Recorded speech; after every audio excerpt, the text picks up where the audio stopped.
नमस्कार, Bharat express UP पर आपका स्वागत है। मैं हूं हरशंकर कुमार। पिछले साल के अंत में 5 राज्यों में हुए विधानसभा चुनाव के बाद अब लोकसभा चुनाव की बारी है।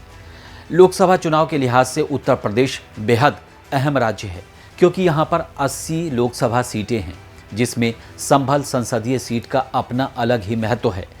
ये लोकसभा सीट प्रदेश के पूर्व मुख्यमंत्री और समाजवादी पार्टी के संस्थापक मुलायम सिंह यादव की कर्मभूमि के रूप में जानी जाती है। फिलहाल संभल सीट पर समाजवादी पार्टी का कब्जा है। एक समय में यहाँ पर यादव बिरादरी का दबदबा रहा करता था, क्योंकि यहाँ से 6 सांसद यादव बिरादरी से चुने गए हैं। 2024 के लिए बीजेपी ने फिर से परमेश्वर लाल सैनी पर ही भरोसा जताया है। संभल जिला मुरादाबाद मंडल में स्थित एक जिला है और यह एक प्राचीन शहर है। सतयुग में इस जगह का नाम सत्यव्रत हुआ करता था। फिर त्रेता युग में महदगिरी और द्वापर युग में पिंगल हुआ। कलयुग में संभल नाम पड़ा और यह अभी तक यही नाम बना हुआ है।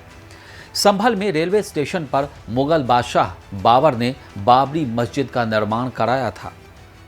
संभल लोकसभा सीट के तहत 5 विधानसभा सीटें कुंदरकी, बिलारी, चंदौसी, असमोली और संभल आती हैं और 2022 के विधानसभा चुनाव में 4 सीटों पर सपा का कब्जा है तो 1 सीट बीजेपी के पास है। चंदौसी सीट जीतने वाली गुलाब देवी अभी यूपी की योगी आदित्यनाथ सरकार में मंत्री भी हैं।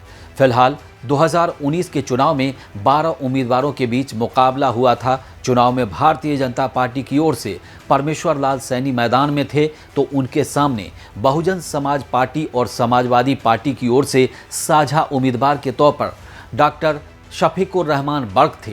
कांग्रेस ने मेजर जगत पाल सिंह को मैदान में उतारा था, लेकिन वो चुनावी रेस में बहुत पीछे रह गए थे।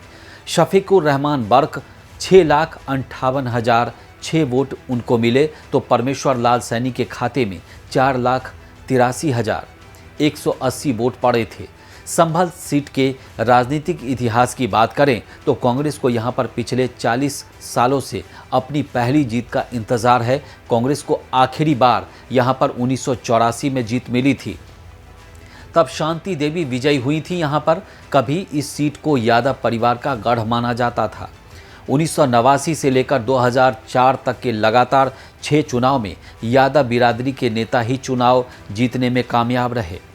1989 और 1991 में श्रीपाल यादव चुनाव जीते थे। हालांकि बाद में परिसीमन के बाद इस सीट पर यादव बिरादरी का दबदबा बहुत कम हो गया।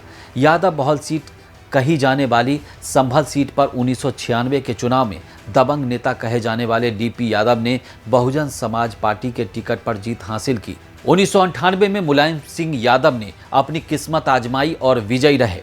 फिर 1999 के चुनाव में भी चुनाव जीत गए। 2004 के चुनाव में मुलायम सिंह की जगह उनके भाई राम गोपाल यादव मैदान में उतरे और चुनाव जीत गए। 2009 के चुनाव में शफीकुर रहमान बर्क यहां से सांसद बने थे, लेकिन तब वह बीएसपी के टिकट से चुने गए थे। लेकिन वह 2014 के चुनाव में बीजेपी के सत्यपाल सिंह सैनी के से कड़े मुकाबले में 5,174 मतों के अंतर से हार गए। 2019 के चुनाव में शफीकुर रहमान सपा बसपा गठबंधन के तहत चुनाव लड़े और बीजेपी को हराते हुए पिछली हार का बदला ले लिया। संभल सीट को मुस्लिम बाहुल्य क्षेत्र माना जाता है। मुस्लिम वोटर्स की संख्या अधिक होने की वजह से बीजेपी के लिए यहां पर जीत हासिल करना हमेशा से चुनौतीपूर्ण रहा है। इस सीट पर 50% से अधिक मुस्लिम वोटर्स हैं, जबकि 40% के करीब हिंदू वोटर्स आते हैं। अनुसूचित जाति के करीब 2.75 लाख वोटर्स रहते हैं तो 1.5 लाख वोटर्स यादव बिरादरी और 5.25 लाख वोटर्स पिछड़ा और सामान्य वोटर्स हैं। इस वीडियो में फिलहाल इतना ही। उत्तर प्रदेश की तमाम खबरों के लिए देखते रहिए भारत एक्सप्रेस यूपी। नमस्कार।